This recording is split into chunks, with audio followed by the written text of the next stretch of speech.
नमस्ते लासो फ्याफुल्ला म हेमकुमार तितुङ। आज चाहिँ मैले भिडियो कस्तो खालको भिडियो ल्याएँ भनेर हजुरहरूले भिडियोमै देख्न सक्नुहुन्छ हैन। यानि कि आज मेरो स्पेशल दिन जन्मदिन। सर्वप्रथम त मलाई जन्मदिन हुने बुवा आमा प्रति हार्दिक नमन। आमा त हुनुहुन्न, आमा बित्नुभएको त करिब 30 वर्ष बढी नै भइसक्यो। तैपनि यतिखेर आमालाई धेरै धेरै सम्झिन चाहे।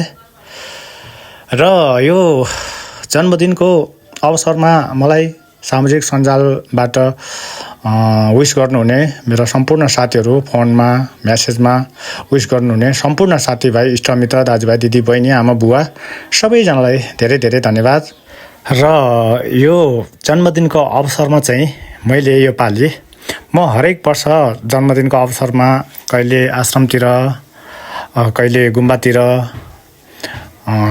चाहिँ कहिले यता निजगढतिर गएर के खुसी बाँड्थ्यो भने यो पालि चाहिँ मैले यता धियाल गाउँपालिकामा, जहाँ चाहिँ मेरो श्रीमतीको कार्यक्षेत्र रहेको छ, यहाँ यो ठाउँमा चाहिँ मैले थोरै खुसी बाँड्ने अवसर मिलेको छ। यसमा मेरो श्रीमतीको पनि हात छ। त्यसले गर्दाखेरि मैले चाहिँ यो पालि यो ठाउँमा 12-13 धुर, धेरैले नसके पनि 12-13 धुर घरलाई चाहिँ निम्न स्तरको मान्छेहरूलाई चाहिँ जम्मा पारेर थोरै खुसी बाँडेको छु। अब मन त धेरै नै हुन्छ हैन साथी हो। अब मन हुँदै पनि धनले आफूले जति सकिन्छ त्यतिसम्म मात्र गर्ने कुरा रहेछ यो भनेको। त्यसैले गर्दाखेरि मैले सकेको, मेरो इच्छाले, मेरो आत्माले सकेको कुरा चाहिँ मैले खुसी बाँडेको छु। म यसमा अत्यन्तै खुसी पनि छु। तसर्थ यहाँहरूले भिडियोमै देख्न सक्नुहुन्छ हैन। मैले यो खुसियालीमा चाहिँ थोरै राहत होस् भनेर चामल, तेल, नुनहरू र थोरै मेरो जन्मदिनको अवसरमा मुख मिठाउनको लागि मिठाई, चिसोहरू व्यवस्था गरेँ। तसर्थ यहाँहरूले भिडियोमा देख्न सक्नुहुन्छ। अनि यहाँ चाहिँ मलाई साथ दिइराख्नु भएको छ यहाँनिर हाम्रो डोल्मा बहिनी हुनुहुन्छ, यहाँ दोमानको डोल्मा बहिनी, हाम्रो जुना बहिनी, नबिना बहिनीहरू, उहाँहरूले पनि मलाई साथ दिइराख्नु भएको छ। भिडियो गरेर साथ दिइराख्नु भएको छ। अनि चिसो हाल्नको लागि हाम्रो नबिना बहिनीले, के अरे जुना बहिनीले साथ दिइराख्नु भएको छ। सँगसँगै मेरो श्रीमतीजीले पनि साथ दिइराख्नु भएको छ। तसर्थ हजुरहरूले भिडियोमा देख्न सक्नुहुन्छ अब के कस्तो लाग्छ। अझै पनि तपाईँहरूले जसले मलाई माया गर्नुभएको छ हैन, जसले मलाई विश गर्नुभएको छ, कमेन्ट गर्नुभएको छ, अधिकांश धेरै कमेन्टहरू मैले देख्न हेरेर फुर्सद त छैन धेरैजनाको हैन। प्रत्येक पोस्टमा धेरैजनाको कमेन्टहरू आइरहेको हुन्छ। अनि त्यसैले मेरो कमेन्टको रिप्लाई दिएन भनेर त्यस्तो नसोच्नु होला है।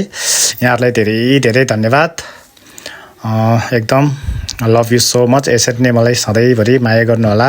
र यो बर्थडे मनाउँदै गर्दाखेरि मेरो श्रीमतीज्यू के भन्नुहुन्छ सुनौ है त गाइज।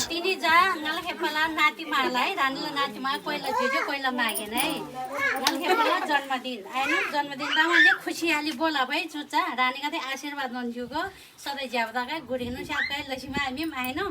त्यहाँदेखि चुच्चा खुसियाली बाँड्दै बस शान्ति गएन आयो हाजबन फेरि जन्म त्यति ओडाल पैसै दोन्युवा लाल थिएन आज थाहा मान्छेको चुच्चा जन्म बर्थडेला उपलक्ष्यरी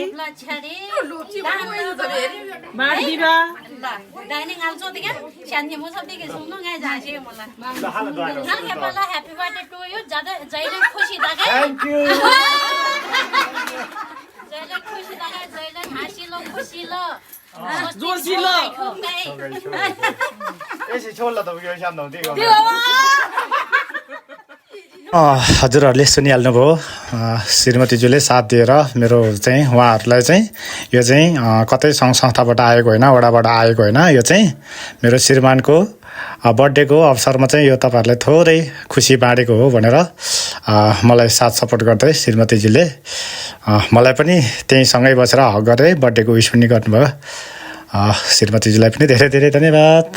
सो गाइज है, यस्तै छ दुःख सुख के गर्नु। अब यहाँहरूले यसै गरी माया गर्नुहोला। यहाँहरूको माया, साथ, सपोर्ट प्रति सधैँ आभारी नै हुनेछु।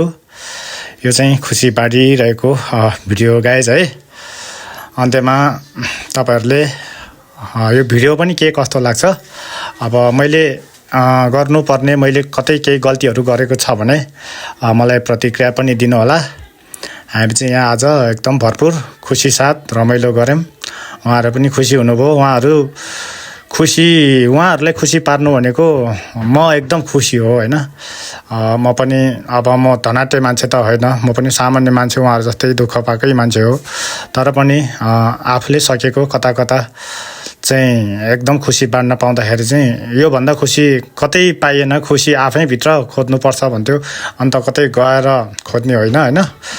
अनि त्यसले गर्दाखेरि मैले चाहिँ आफैबाट यो भित्रबाट आफ्नो मनभित्रबाट खोजेको खुसी हो। त्यसैले गाइज मैले राम्रो गरेँ नराम्रो गरेँ के गरेँ होइन, अब यो तपाईँहरूलाई के कस्तो लाग्छ कमेन्ट गर्नु होला। म चाहिँ हर वर्षमा जन्मदिनको अवसरमा चाहिँ म यस्तै कार्यहरू गरिरहेको हुन्छु।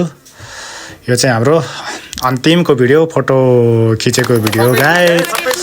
सबैजना खुसी साथ ताली बजाउनु भएको छ। Thank you so much everyone guys, love you all guys so much.